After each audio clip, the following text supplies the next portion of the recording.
bater um papo com o deputado federal Márcio Bittar, do PSDB.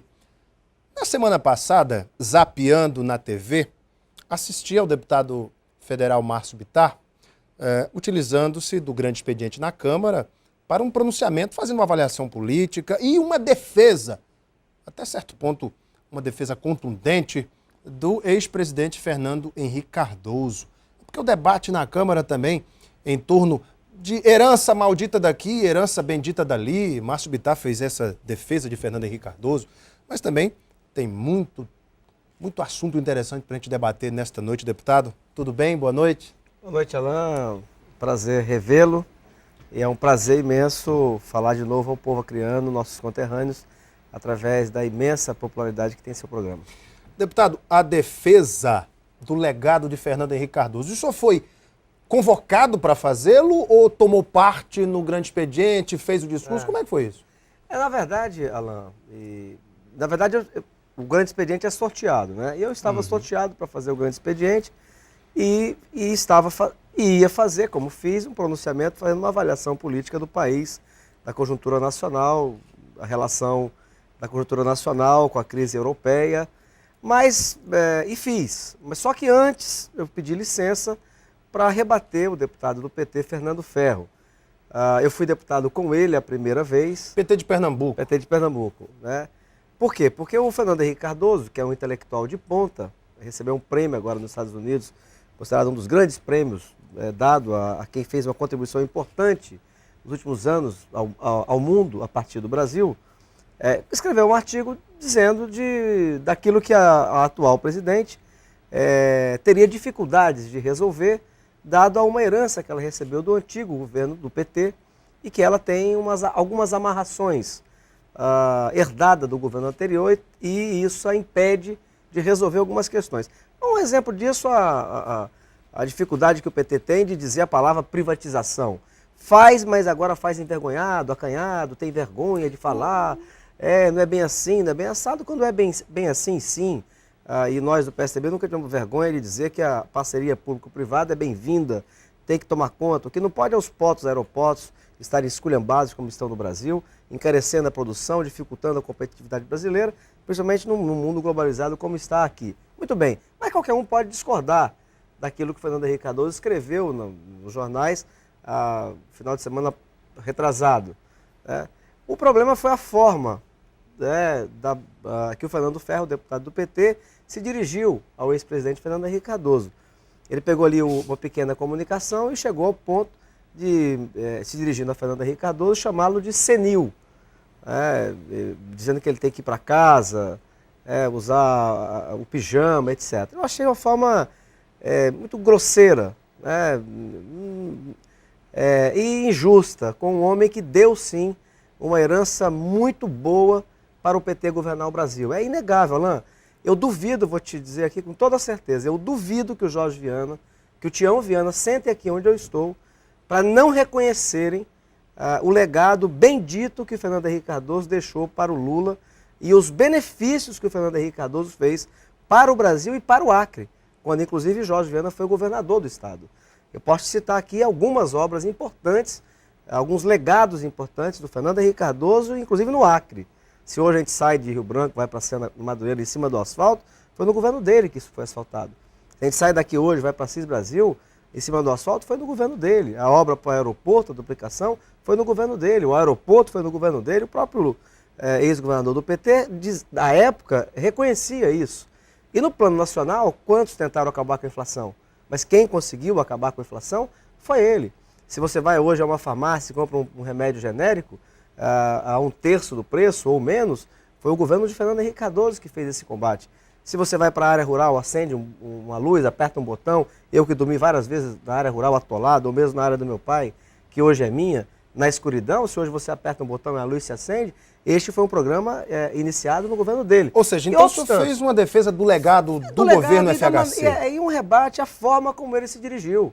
Quer dizer, você pode até fazer uma crítica ao artigo, isso é livre. Claro. Evidentemente, mas não dessa maneira. Mas o senhor concorda que a presidente Dilma, aí eu quero também aqui fazer uma avaliação política. Só que ele não esperou, né? Eu falei para ele, eu fiz sinal para ele, espera que vai ter troco. Ele não esperou.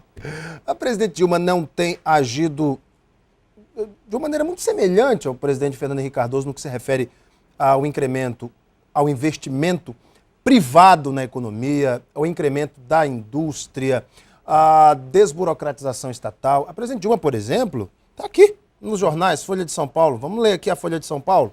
Corte na conta de luz pode ser muito maior, diz Dilma. Olha só, a presidente Dilma Rousseff disse hoje que os cortes no preço da energia elétrica para consumidores residenciais e também para a indústria pode ser muito maior do que os percentuais anunciados. Na semana passada, ela anunciou 16% para o consumidor comum, 28% para a indústria. O custo menor na conta de luz, entretanto, dependerá de um aporte de 3 bilhões e 300 milhões de reais do governo no setor, com recursos do Tesouro Nacional, além dos benefícios gerados pela renovação dos contratos de concessão em vencimento e da redução de encargos. A presidente Dilma, ela quer incrementar a indústria, aumentar a produtividade do país. Isso tem muito a ver com o legado de FHC, na sua opinião? Então, eu não sei se você teve a oportunidade de ler o artigo do Fernando Henrique Cardoso, eu li, mas é por aí que ele diz, que ela, em muitas questões na área econômica, ela caminha na direção do PSDB e não caminha talvez mais rápido, ou até no começo já do mandato, porque ainda setores do PT travam um pouco essa coisa. Por exemplo, quando ela anunciou a privatização ou concessão de vários aeroportos no Brasil que precisam, e talvez o problema tenha sido esperar tanto tempo, o que trava um pouco, e é isso que o Fernando Henrique Cardoso estava dizendo, são setores ainda com uma visão atrasada dentro do PT. Mas enfim, o que importa é que ele estava até elogiando as atitudes dela. E o senhor elogia também a presidente Dilma? Nesse aspecto, sim. Tem acertado na política econômica, por exemplo? Como, por exemplo, nessa questão da concessão de aeroportos, com certeza absoluta. Nessa questão de desonerar a energia no Brasil, sim. Porque, por exemplo, Alain, primeiro tem duas questões que saltam aos olhos, né? Nós temos uma energia mais limpa do planeta e uma das mais baratas, se não a mais barata. Para se produzir. Para se produzir. Na hora de transmitir é caríssimo. Então, mas aí é um preço caro sem justificativa. Por quê? Porque, veja bem, é água que nós temos em abundância. Em abundância, você represa, tá certo? Então é caro para construir, mas é barato para manter em proporção. E represada, você solta, ela passa da turbina e gera energia. Então é uma obra limpa, renovável. Pouco impacto ambiental. Com pouco impacto ambiental, embora tenha os mais radicais que não querem uma lagoa, aí não sei como é que vai fazer para manter esse país. Muito melhor do que a energia nuclear. Muito melhor. Então, enfim, é uma energia limpa, renovável e tudo mais. E é barata. Como é que uma energia dessa pode custar tão caro ao consumidor final? Em segundo lugar, é você notar que no processo de transmissão, e lógico que isso é responsabilidade então de uma máquina emperrada, porque como é que ela pode ser tão... Ela é barata na origem, como é que ela chega tão cara no final? Então, nesse meio, há então uma máquina pesada, que consome aquilo que não devia consumir. As empresas concessionárias não estão ganhando muito dinheiro nessa transmissão? Estão ganhando muito dinheiro, esse processo deve estar carcomido. Por isso que a presidente Dilma está já adiantando a renovação dos contratos. A outra coisa, por exemplo, de cada R$100 que você paga, por média no Brasil, porque isso depende de estado para estado, mas de cada R$100 que você paga, praticamente 45 vai para impostos e tributos. Então, quer dizer, não há cabimento no Brasil, que você tem uma das energias mais limpas e renováveis do mundo, nós pagarmos, consumidor final, um preço desse. A minha conta veio agora, 700 e tantos reais. Quer dizer, então é muito cara a energia. E no caso do Acre, toca o dedo numa ferida, Alain. Porque o governo também não abre mão de diminuir o ICMS. Então, e qual é a ferida que toca? Eu até entendo o governo, mas a população não entende. A população quer a conta mais barata. Então, toca o dedo na ferida. Veja, eu sou opositor ao PT. Mas eu não tampo o sol com a peneira. Eu sei a dificuldade que o governo tem, porque esse tributo é o segundo tributo de arrecadação para o Estado.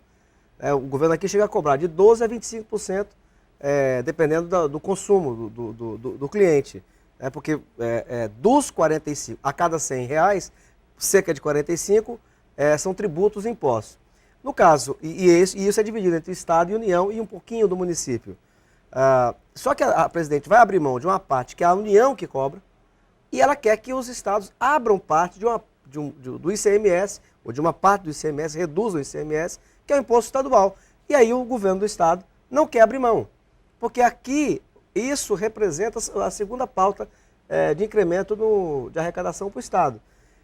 E aí toca o dedo na ferida. Mas o governo federal não poderia, enfim, Então, Alain, mas aí qual é... Repassar através do FPE, enfim, tentar encontrar aí um meio termo para espero que sim. Diminuir as perdas dos estados? Espero que sim, mas qual é o dedo da ferida que toca? Eu venho dizendo isso há muito tempo. O dedo da ferida é o seguinte, o PT nos governa há 4 mandatos.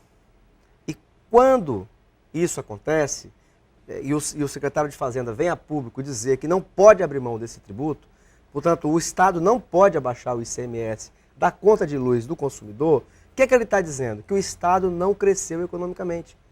O Estado não pode abrir mão disso. Então ele continua, que é o que eu venho dizendo há anos, que é 50% da crítica que eu tenho ao governo. O Estado não fez uma das suas lições mais fundamentais, que é colocá-lo no caminho do progresso, no caminho do crescimento econômico. Então ele depende ainda de não abrir mão desse imposto. Lógico, eu também sei, nós não estamos aqui para esconder nada, que quando a presidente da República, eu já disse isso no seu programa, quando ela diminui o IPI e a CID, que é sobre o combustível, ela também fez um benefício às indústrias e ao centro-sul do país, basicamente, com chapéu alheio. Porque quem está pagando isso são os estados e os municípios. E afeta mais os mais pobres, porque esses são impostos, principalmente o IPI, que compõem o FPM e o FPE. Então, o Estado está pagando um preço, os municípios estão pagando um preço. Né? Agora, de qualquer maneira, Alain, o que o consumidor final quer? Ele quer que essa medida da Presidente da República, ele seja beneficiado por ela. Agora, tem um outro fator... Agora, só queria terminar, mas dizendo o seguinte, não basta a quem é político chegar e dizer o seguinte, olha, parabéns, Dilma, e eu que sou da oposição, né, malhar o governo e dizer o seguinte, o governo que deu jeito e abaixa o ICMS. É o momento para aproveitarmos e fazermos reflexão. E fazer o pacto federativo. O governo não quer abaixar o ICMS, e se eu fosse governador, hoje, agora, nesse mês, eu não posso mentir, Alain. Se eu fosse governador, talvez agora, nesse mês, eu diria a mesma coisa. Por quê? Porque é um imposto importante. Agora, eu estou aqui para dizer o que eu venho dizendo há muitos anos. A crítica que eu tenho ao governo do PT. Há muitos anos eles nos governam e não encaminham o Estado no caminho do progresso, que gere renda. Deputado, aí continuamos a depender desses impostos caríssimos. Dos repasses. Agora, para encerrar, que nosso tempo está esgotado, olha só essa... Eu recebi aqui algumas mensagens, alguns envios pelo Facebook de internautas, e eu quero ler um deles que diz o seguinte, será que a Anatel não vai fazer nada com a Oi? O Acre não merece respeito. Agora é a hora dos políticos buscarem o valor de nossa terra. Se pagamos uma conta atrasada, nós temos que arcar com as multas. Se atrasamos 2 contas, cortam nossa conexão de internet. E o que podemos fazer com eles quando eles falham no fornecimento da internet e nem se explicam? Porque até o momento, segundo o internauta, ninguém apareceu, nenhum gestor da Oi falando sobre que providências estão sendo tomadas ou se deram descontos a toda a população pelas quedas na telefonia celular e na internet no estado. O consumidor está muito chateado. Desde o fim de semana, nós temos sofrido uma pane nos celulares, nas linhas de telefone, na internet. Os deputados federais podem fazer alguma coisa a esse respeito? Temos sim, já fizemos várias gestões lá junto à Anatel, porque isso não é de agora, isso já vem acontecendo várias vezes, né?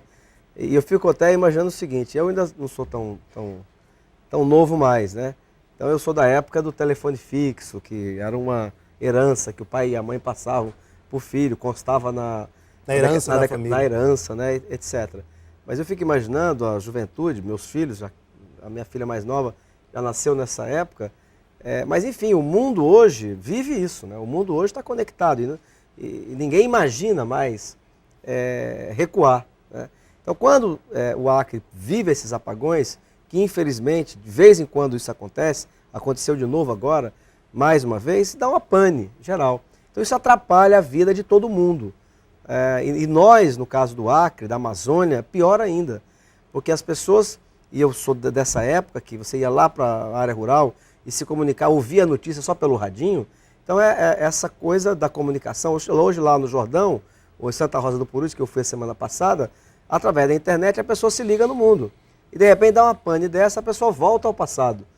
Então, no nosso caso, fica mais grave ainda, porque a internet ajudou a nos conectar, a suprir um pouco até a ausência de estradas, de aeroportos, no caso do Acre e da Amazônia. Nós já fomos à Anatel algumas vezes, eu participei de audiências convocadas pela bancada algumas vezes na Anatel e vamos continuar brigando, indo atrás, reivindicando para que isso possa melhorar aqui no Acre, porque de fato é insuportável. Gente, infelizmente nosso tempo estourou. Quero agradecer de coração aqui o deputado Márcio Bittar, sempre um bom bate-papo no nosso Gazeta Entrevista. Política? Pois é, o tempo estourou, o senhor fala bem. Infelizmente nosso tempo estourou. Deputado, obrigado pela tua vinda, viu? O Alan dessa vez ele é inteligentíssimo, me driblou. Mas eu hoje eu estou muito feliz nesse momento, Alan, me permita apenas dizer isso. Eu que lutei pela abertura política, pela democracia, esse é o momento que eu me sinto muito feliz, porque eu gosto muito desse contato com as pessoas, o momento da campanha. Eu sou o presidente do PSDB, estou com o Bocalon aqui em Rio Branco e com os candidatos do PSDB pelo estado inteiro, e eu gosto desse contato.